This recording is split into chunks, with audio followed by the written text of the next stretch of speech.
Just reading this book is enough to achieve enlightenment. By Chiang. Chapter 3, All spiritual growth cannot be obtained through any form of transaction. Another important principle of the source, all spiritual growth cannot be obtained through transactional behavior. What is the mentality of transaction? It is self-interest.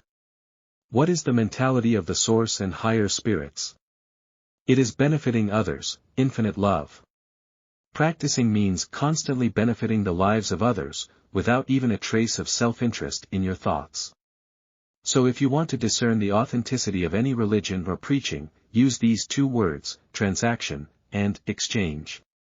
Paying $10 is a transaction, paying 1 billion is also a transaction. If spiritual practice could be exchanged through transactions, wouldn't wealthy people have already achieved enlightenment long ago? Would you see good timing now? No, because he would have become an immortal long ago by exchanging with 100 billion. But spiritual practice cannot be obtained through transactions. Because all spiritual growth cannot be achieved through transactional behavior, and as someone who wants to cultivate themselves spiritually, you must not even have thoughts about transactions. The moment such thoughts arise within you, your practice instantly becomes ineffective. You must quickly cross out this idea from your mind like erasing it from a blackboard. You should not entertain such thoughts at all. As long as you think in your heart, that beggar looks pitiful, I will donate $200 for charity, using this mindset of exchange for doing good deeds will render your practice ineffective. Good deeds do not require intentions, they should not involve intentions at all. Good deeds are actions that manifest in your daily life. When you wake up in the morning to brush your teeth, you don't think like this: if I brush my teeth cleaner today, then the source will like me more. Because brushing teeth is simply an action in your daily life.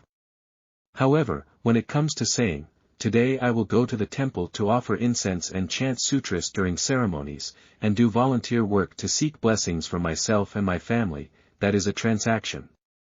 All spiritual growth cannot be obtained through transactional behavior. This principle must be deeply ingrained in your DNA. Student question: there are many transactions within religions, such as how much you donate or participate in ceremonies, and the monks or shamans will help you accumulate merits, and so on. Teacher Chiang's answer: what you mentioned are all transactions.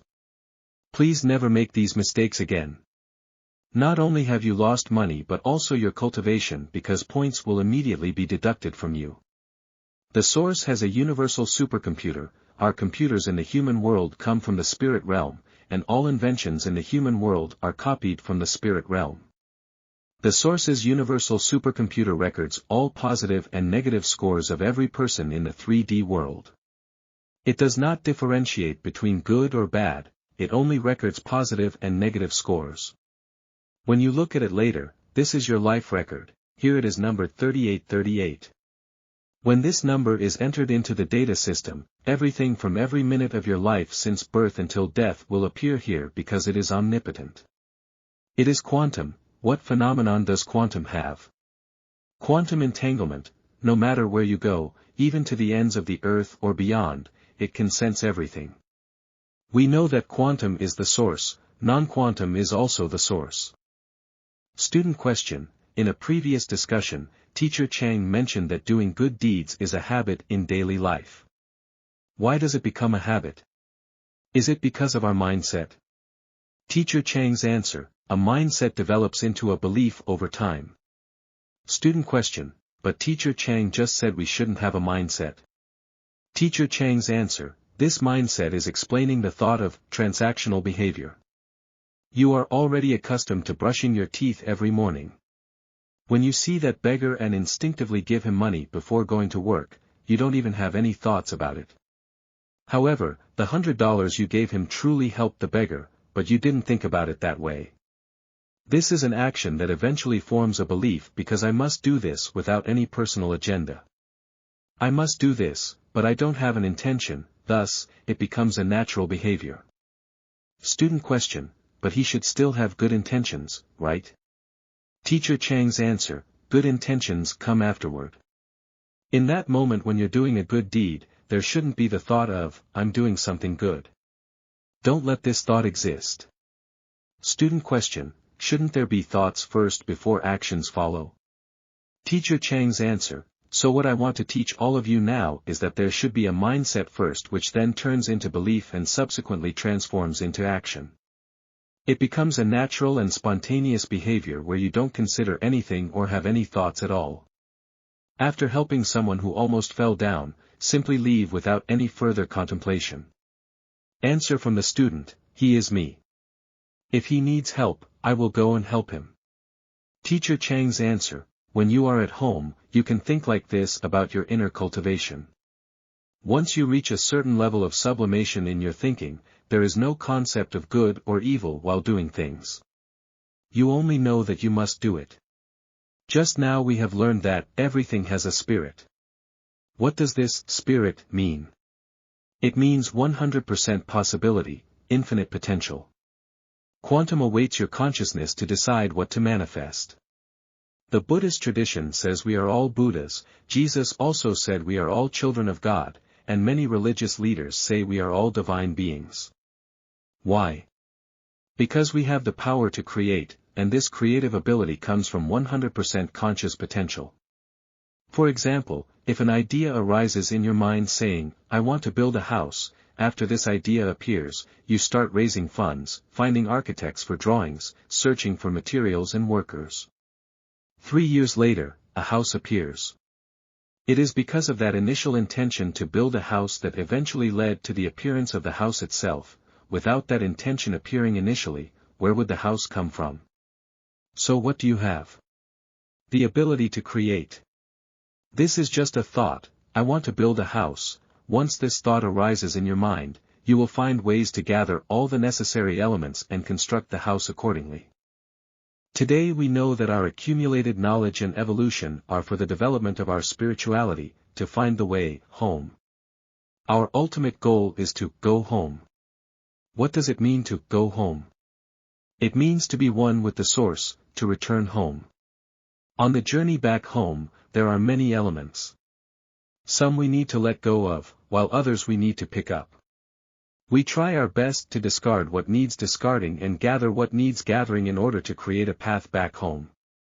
It's like building a house, as long as you have this intention and belief, you have 100% possibility of creating a path back home. What do you want to do in this lifetime? The person you are now is the accumulation of your past lives. According to the judgment of the universal supercomputer, which is the source, you have debts to repay and responsibilities to fulfill, so you have transformed into your current identity for this lifetime. How can you know what life lessons you need to complete in this lifetime? How can I know what I should do? What does the source want me to do? Just do whatever is in front of you, whatever comes your way. Any challenges or troubles that come your way are things that you lack and must complete. What are your current worries? What troubles or difficulties are you facing? These things are what you came here to accomplish. What we encounter at present moment is precisely what we need, what we find ourselves troubled by is precisely our path. It's simple, isn't it? You don't even need to go searching for it. Everyone has karmic force, which may sound negative. A more accurate term would be constraining force, referring to the power that constrains you and compels you to make amends or fulfill certain tasks in life, known as life lessons. However, once you attain enlightenment, there is no longer any constraining force within you. Why is that? It's because you have transcended the 3D realm where this constraining force originates from the physical body. That physical body is not truly who you are, your true essence lies in your spiritual being. When you can distinguish between these aspects, it signifies your enlightenment and naturally dissolves the constraints imposed upon you. So what is the life issue you are currently facing? It's simple, what you encounter now is what you need, what troubles you now is what needs to be resolved. Now that you know this, isn't it simple? What mindset can instantly resolve difficulties? I accept it. I'm sorry. I accept it. As mentioned in my book, I have already felt this pain, the pain of being abandoned. I accept it. I surrender. The essence is for you to experience the feeling of surrender. You carry a burden of pain, but pain is not a bad thing, it shows that you acknowledge your mistakes. I'm sorry. I feel the pain. I know I was wrong. When you experience it, how does the feeling of pain affect you? When experiencing being abandoned and surrendering to it, then turning around and contributing to society, you can compensate for this constraint. Do you understand? It's just that simple. Everyone is the same, whatever difficulties they encounter are things they must face, make up for and solve. That's why I wrote 2 whole sections on, what troubles us leads to its resolution. The challenges you face right now are your purpose in this lifetime, they are meant for you to overcome them. Can you escape from them? No, instead, acceptance is necessary as a first step toward surrendering. In my book there's an article written like this: the first step towards awakening in life, accepting all facts without any opinions or objections, surrendering myself to the arrangement made by destiny regarding my reincarnation and karmic balance. The source is simply doing the work of balancing, it is not punishing you. The source is just doing its job of maintaining balance.